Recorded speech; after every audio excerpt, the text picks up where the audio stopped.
if you make the decision to choose to not to go, I think there are two big things that typically show up for folks that I like to equip my clients and my course students around.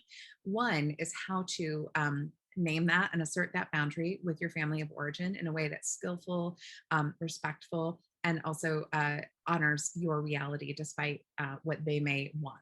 Right. So we work on appropriate boundary setting. And when it comes to letting our families know that we're not coming home from the holidays, I find that clear, firm, and assertive is the best way to go.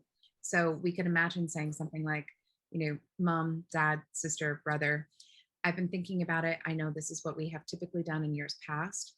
What feels good for me this year is actually to stay home this year. And I won't be joining you for Thanksgiving, for Hanukkah, for Christmas.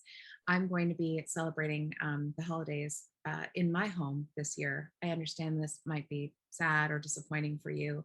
And I totally want to acknowledge that. And this is my choice this year. That's the script.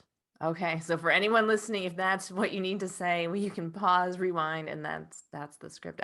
You hit all the questions I had about the reactions that someone might have, but it's all right there in what you just said.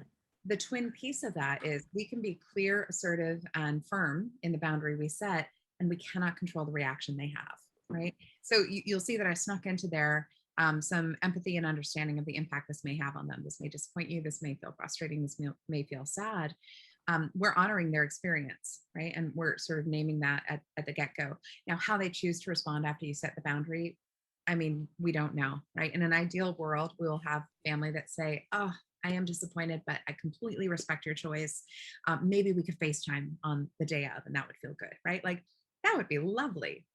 In my experience with my clients, that's not typically how it goes, right? And so usually what may happen is the families that you set a boundary with, not because they're bad people, but because they have their own set of deficits or they're not as skilled as, in healthy assertive communication or emotional regulation as we would ideally like, they may have adverse reactions ranging from anger, sadness. They may act out and guilt trip you.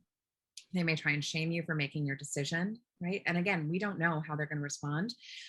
But what we can do is equip you with self-soothing tools to tolerate any reaction that comes up. And what I mean by that is literally cultivating a set of emotional regulation tools to help you cope with the fact that guilt or shame might rise up inside of you. You may feel collapsed and emotionally hijacked.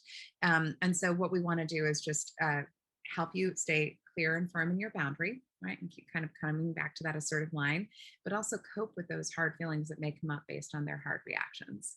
So that's choose your adventure path number one.